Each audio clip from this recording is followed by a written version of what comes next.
fait de déclarations fracassantes à la suite de la publication de ce sondage. Seul le chef de la coalition Avenir Québec a commenté plus longuement les intentions de vote pour son parti. François Legault reconnaît que sa formation doit remonter la pente, mais que rien ne compte. Par ailleurs, la grande majorité des répondants qui ont participé à la boussole électorale de Radio-Canada sont en faveur de l'exploitation du pétrole au Québec. En contrepartie, ils croient aussi que les normes environnementales devraient être plus sévères, même si cela devait entraîner des coûts. Ces résultats se basent sur les données obtenues du 5 au 8 mars dernier, avec un échantillonnage de plus de 72 000 utilisations. Louis-Philippe Rimet a préparé ce reportage. Exploitation du pétrole au Québec, qu'en pensez-vous? Pourquoi que nous, on n'exploite pas si on en a du pétrole? Interdire l'exploitation du pétrole au Québec, la boussole électorale indique 53% des 18-34 ans sont contre toute interdiction. Chez les 35-54 ans, 62% sont aussi contre. C'est 68% chez les 55 ans et plus. Je suis fortement désaccord avec l'interdiction. Alors, si on exploite le pétrole, est-ce que les normes environnementales devraient être plus sévères, même si elles entraînent une augmentation des prix pour les consommateurs? Moi, je serais prêt à payer plus cher pour que ça soit produit de manière plus propre. Près de 60% disent oui à des normes plus sévères, même si elles entraînent une augmentation des prix. Et parmi les consommateurs, est-ce que les automobilistes doivent payer davantage? Je pense que les automobilistes, ils sont déjà assez taxés. À la question, faut-il davantage taxer les automobilistes que financer le transport en commun? La boussole indique non. Les 18-34 ans disent non, 60%. Chez les 35 ans et plus, c'est environ 66%. Je pense qu'on est déjà assez taxé comme ça. Tous les résultats de la boussole électorale ont été pondérés à partir de descriptions sociodémographiques obtenues entre autres par Statistique Canada. C'était Louis-Philippe Rimet. Le premier ministre de la Malaisie a affirmé ce matin que les systèmes de communication du Boeing 777 qui a disparu il y a une semaine ont été coupés délibérément. 239 personnes étaient à bord. Selon les enquêteurs, l'avion aurait fait demi-tour une heure après son décollage de Kuala Lumpur. Mais les autorités malaisiennes refusent de parler de détournement. Voici les explications de notre collaboratrice en Malaisie, Karine Miten. L'écoulement de la personnalité des membres de l'équipage. Je pense que l'enquête se concentre notamment autour du pilote et du copilote. Bien sûr, il y a aussi encore un petit peu d'espoir tant que les débris ne seront pas retrouvés, puisqu'il restera des espoirs pour les familles qui sont rassemblées ici à Kuala Lumpur et à Pékin.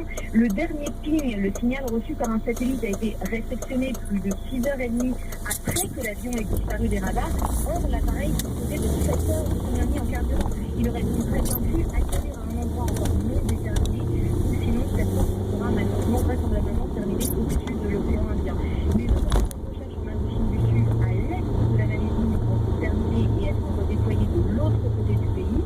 Et puis ces enquêtes vont continuer, notamment avec tous les pays qui sont concernés par lesquels l'appareil aurait pu passer. Et à ce moment-là, je pense que seulement les autorités voudront effectivement pourront s'assurer et confirmer qu'il s'agit d'un vrai détournement. Par ailleurs, la police malaisienne a effectué ce matin une perquisition au domicile du pilote du vol MH370. Enfin, le gouvernement français lancera d'ici l'été un plan pour améliorer la qualité de l'air.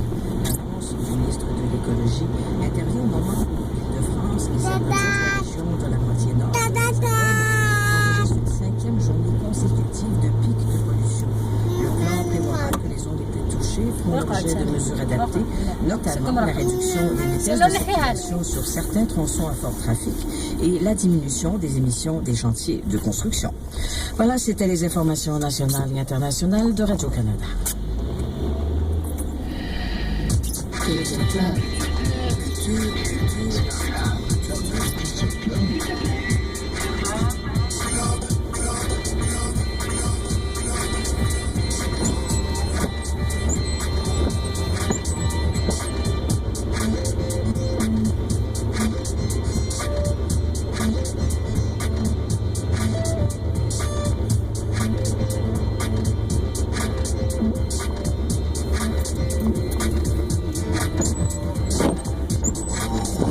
Bonjour, bienvenue à Culture Club. On va apprendre plein de choses aujourd'hui, dont l'existence d'une chose que je ne connaissais pas, qui s'appelle le BD reportage, des journalistes sérieux qui collabore avec des dessinateurs, croire sérieux aussi, pour raconter des choses que les journalistes sérieux ne raconteraient peut-être pas dans leur reportage, à la télé ou dans un journal.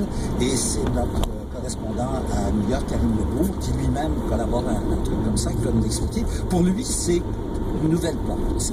Le journalisme peut prendre aussi cette forme-là. Il va nous expliquer pourquoi. Je vais m'entretenir un peu plus tard avec Franck Dubosc, qui n'était pas venu au Québec depuis un bon bout de temps.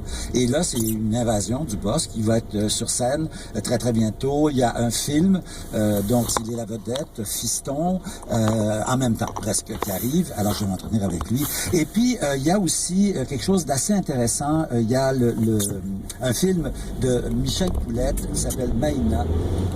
J'embarque pas tout de suite dans les explications parce qu'elles sont très, très complexes, mais c'est absolument fascinant. C'est basé sur un roman de Dominique Demers, qui date déjà de plusieurs années.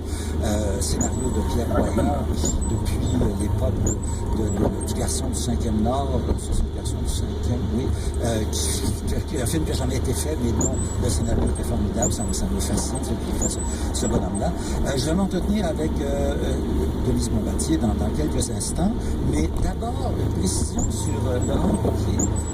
Vous savez, animateur chez très très connu en France. Il travaille ce garçon-là de façon incroyable. Et il travaillait d'autant plus qu'il venait de commencer depuis janvier une nouvelle émission sur France 2 qui s'appelle l'émission pour tous. Et dans l'entrevue que j'ai fait avec lui, qu'on a enregistré il y a 2 jours, il disait que cette émission-là, qui était vraiment pas très bien, il allait l'interrompre lui-même à la fin de la saison si ça n'allait pas mieux.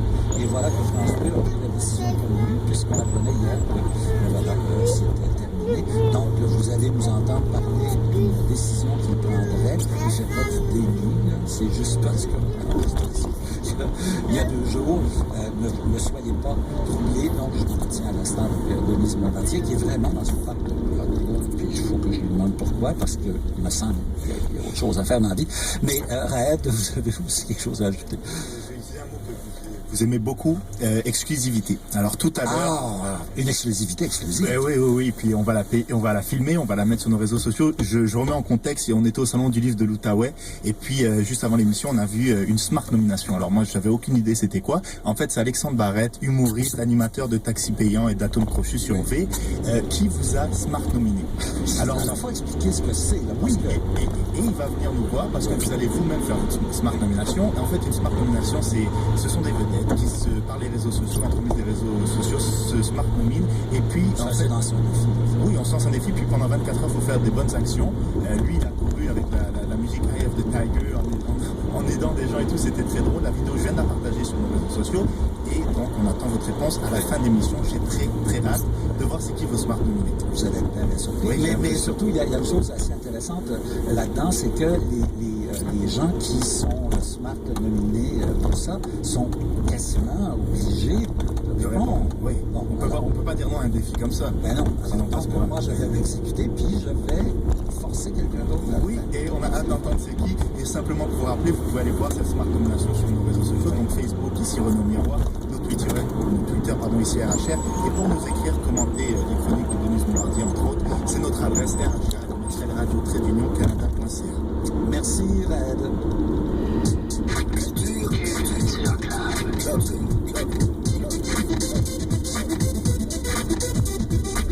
Vous écoutez René au miroir sur ici Radio-Canada, première.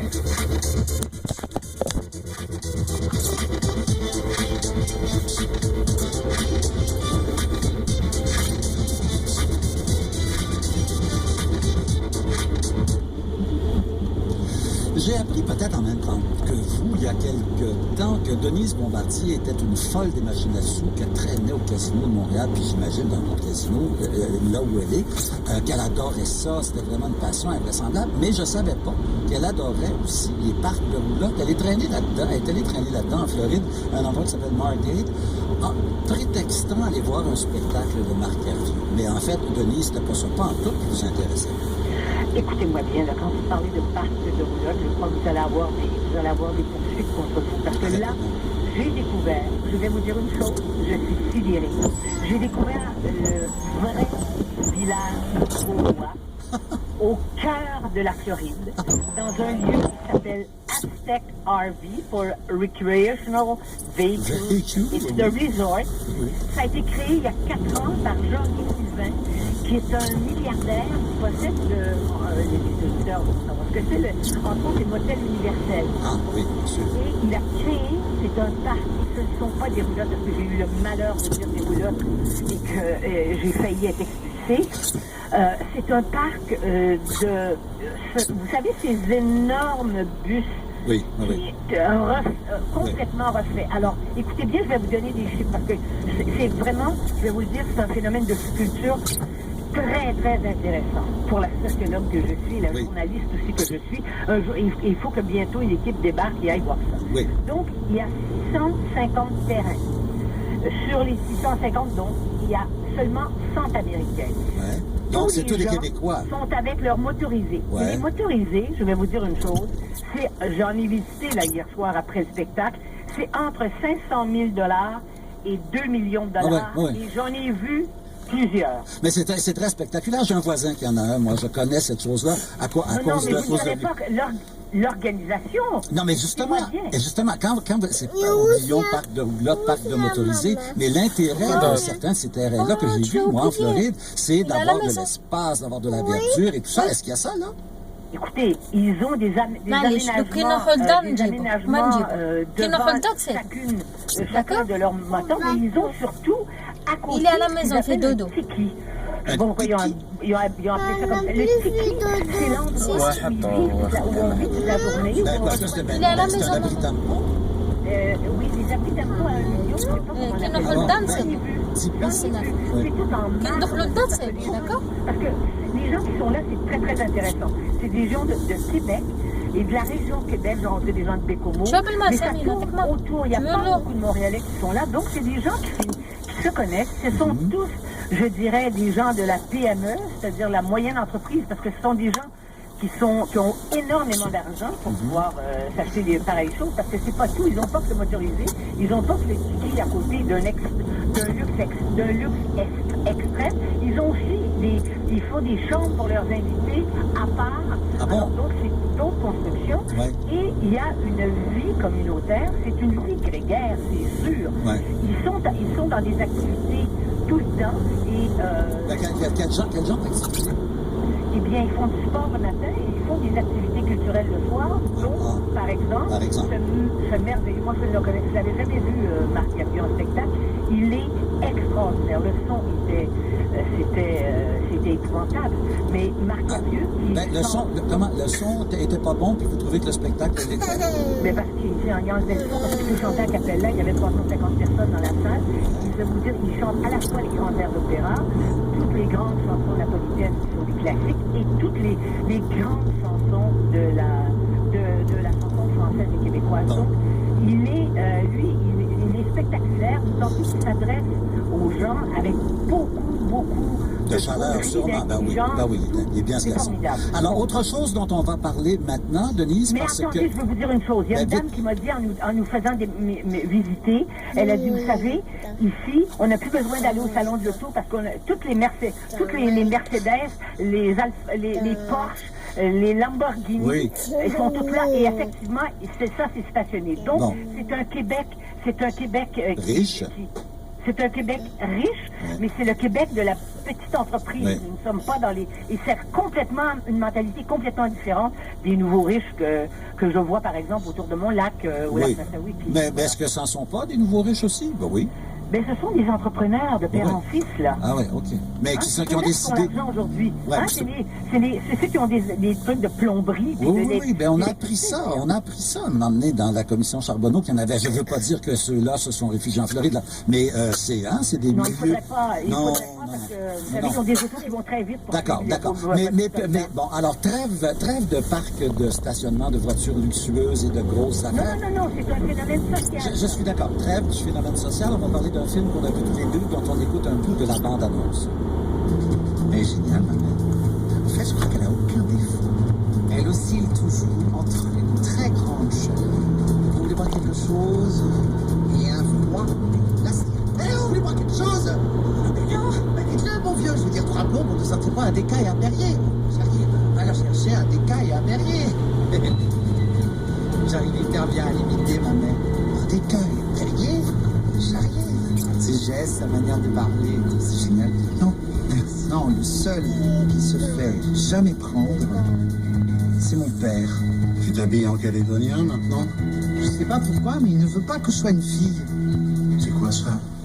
Quoi, ça? Je vais pas en Picardie ce week-end parce que je dois t'emmener dans ta nouvelle pension.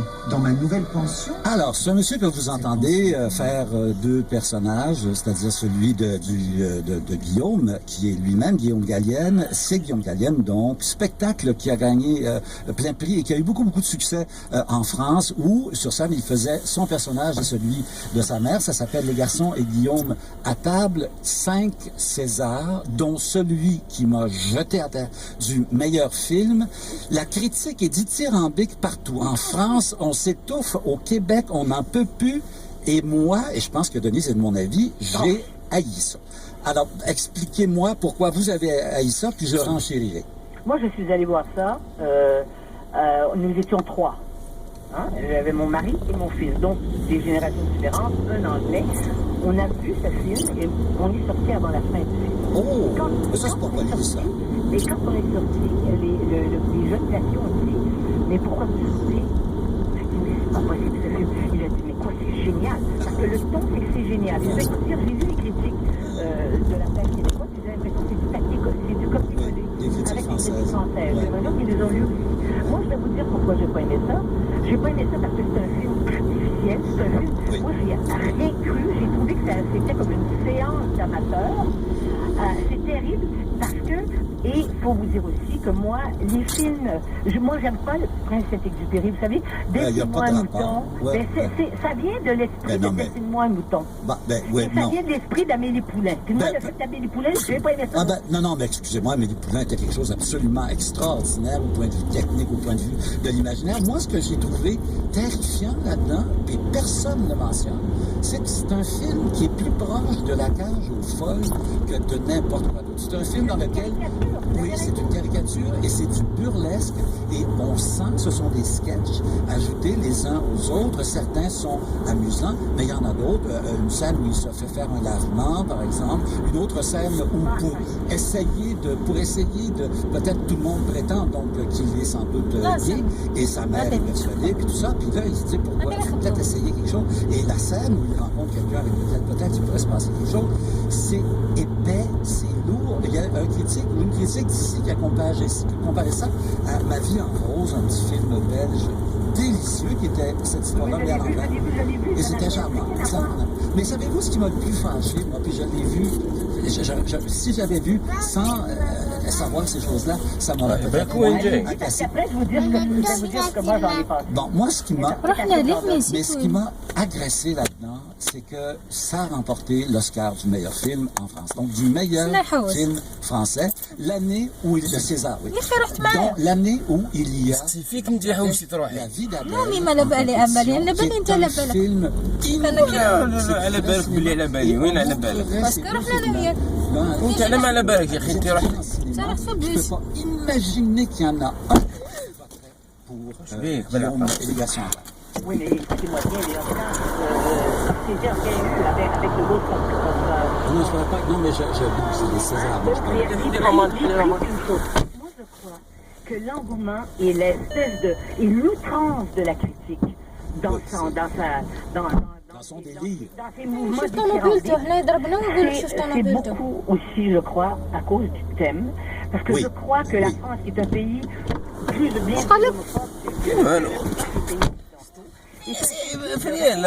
c'est juste voilà le film qui permet ça. On avait le malheur de dire que c'est caricatural. C'est juste الخطة بلاستيك دارت لاطراس تاع التراب هذا ما كان. Mais ça sonne aussi. Oui, parce que c'est pas possible tant d'aveuglement sur un film qui est artificiel, qui est superficiel. C'est de la caricature, mais tout le temps, tout le long. Et j'ai lu dans une critique de chez nous qu'il n'y avait aucun lieu commun. Ce ne sont que des lieux communs. Mais d'ailleurs, moi, j'avais l'impression, en le regardant, que c'était comme un pari qui s'était donné de prendre des lieux communs puis d'essayer de les revamper. Le problème, c'est que certains, il y a des gags qui sont réussis, mais il ne fait que des lieux communs. Et ça sort pas de ça. C'est terriblement au ras des pâquerettes.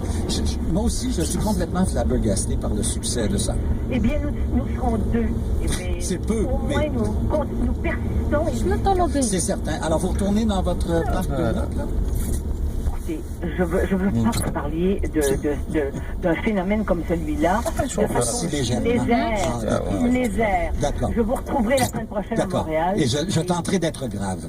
Oui, et je vous raconterai un autre public, c'est celui d'un autre endroit où, alors là, vous avez des gens avec des appartements, des gens très très modestes, les Québécois, et qui vont aller. Et le spectacle, c'est celui de Boucardi.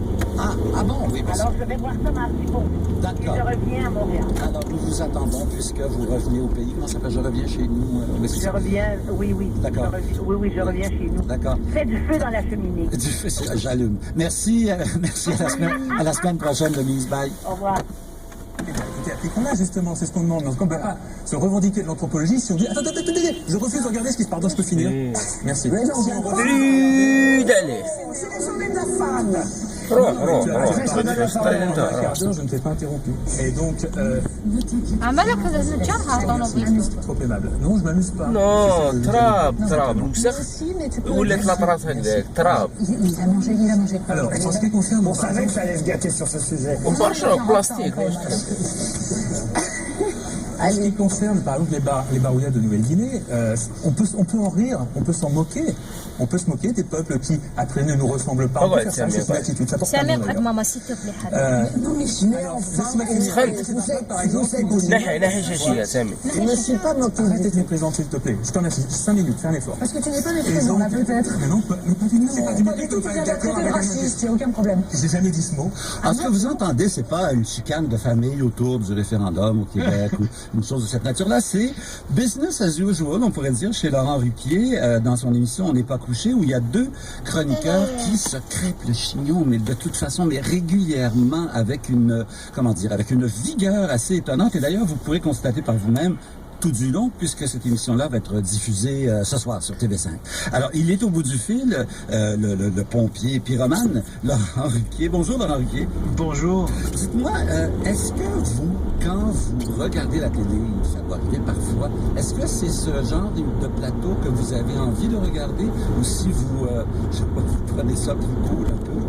Ah non, moi j'aime bien quand les gens ne sont pas d'accord, parce que c'est de là que naît généralement la réflexion. Si on a que des gens qui sont, on va dire, de connivence, comme ça arrive souvent sur les plateaux, moi ça m'amuse pas, ça m'intéresse pas.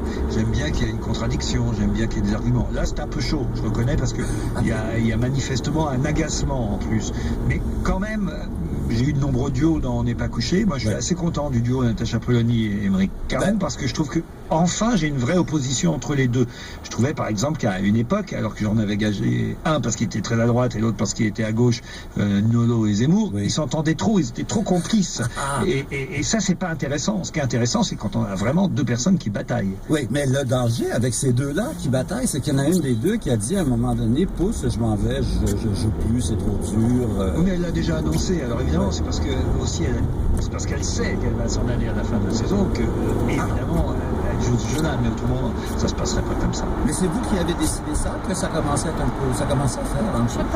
Non, c'est elle qui a annoncé qu'elle voulait avoir sa propre émission à partir de la saison prochaine. Donc voilà, elle a manifestement des ambitions, donc on comprend un peu mieux la situation.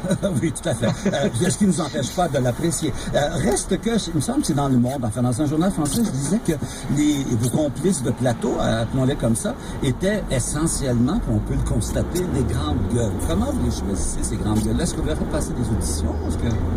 Non, je les repère. C'est vrai que Émeric Caron, par exemple, il est engagé en me rappelant d'une interview qu'il avait pu faire de Nadine Morano il y a quelques années, où justement il ne lâchait pas le morceau. Moi j'aime, d'ailleurs c'est vrai, je pense chez vous au Québec, comme c'est vrai aux États-Unis, j'aime les journalistes qui posent une question et qui, tant qu'ils n'ont pas la réponse, continuent à la poser. On a un peu eu longtemps tendance en France, particulièrement dans les JT, à poser des questions aux politiques, dont d'abord ils connaissaient déjà l'existence de la question et ils avaient préparé la réponse, et qui d'ailleurs n'était pas la réponse à la question, mais c'est pas grave, on passait à la question suivante. Ouais, bon, voilà. Moi j'aime bien les gens qui vont au bout des choses. Émeric Caron, c'est pour ça que je l'ai engagé, parce que justement il lâche pas le morceau. C'est vrai qu'il a un petit côté pitbull et il ne lâche pas le mollet de l'invité qui est en face de lui, mais moi c'est ça qui m'intéresse. Et pareil pour Natacha d'ailleurs. Mais est-ce que ce genre de télé-là, qui est très très répandu en France, je veux pas dire qu'on vous copie partout ni rien, mais c'est vraiment un genre qui est très très à la mode, des plateaux où on reçoit des politiques par exemple, et puis vraiment il arrive qu'on leur démolisse le portrait. Est-ce que c'est en train de devenir le genre de la télévision française d'après vous? Oh non, il y a encore très peu d'émissions quand même où on dit vraiment ce qu'on pense aux invités qui viennent, puisque c'est pas seulement vrai chez nous, en tout cas pour la politique, c'est aussi pour les films, les livres ou les pièces de théâtre. Donc, moi, j'ai pas l'impression de voir beaucoup d'émissions, en tout cas en présence des invités, où on dit, vous savez, votre livre, j'ai trouvé ça moyen, vous savez, votre film, c'est pas terrible. Non, je pense qu'on est même quasiment la seule à faire ça. Et à la limite, vous préférez qu'on leur dise, c'est vraiment de la merde, à mon avis, excusez-moi d'être poli, etc. Non? Non, parce que, par exemple, pour le cinéma, j'ai pris parti depuis plusieurs mois, même plusieurs années, de ne prendre que des films que déjà, moi, je pouvais défendre. C'est-à-dire qu'il y a un vrai choix, il y a une vraie... non pas une stratégie, mais il y a une vraie prise de position culturelle dans l'émission. C'est-à-dire qu'on ne prend pas tout le monde uniquement parce qu'il y a l'attaché de presse qui vous a convaincu que c'était le meilleur film et qu'il fallait le prendre. Non, je vois les films d'abord, et si moi je sais que je peux défendre le film, je le prends. Il faut que j'ai aimé le film. Après, mes deux camarades, c'est autre chose. Mais en tout cas, moi, je ne veux pas me retrouver sur un plateau à ce qu'on soit trois à trouver qu'un film est de la merde et bien à faire croire que c'est bien à tout le monde. Mais corrigez-moi si j'entends, il me semble que vous intervenez relativement peu dans le rôle du modérateur. Votre plaisir, de toute évidence, surtout quand vous vous cachez derrière votre petite feuille, c'est que vraiment, vous avez beaucoup de plaisir à les voir s'employer et vous intervenez au minimum. Alors, vous parlez entre deux. Oui. Mais en revanche, entre un invité et mes chroniqueurs, là j'interviens assez souvent pour, on va dire, effectivement modérer les choses, en tout cas particulièrement si c'est un film ou un livre que moi j'ai aimé et que je défends. Là j'interviens beaucoup. En revanche, entre Émeric et Natacha, entre deux, ça c'est pas mon boulot. C'est juste que l'émission puisse aller jusqu'à sa fin, mais autrement, mon intérêt c'est effectivement que chacun dise ce qu'il pense, et tant mieux s'ils sont pas d'accord, je les ai engagés pour ça.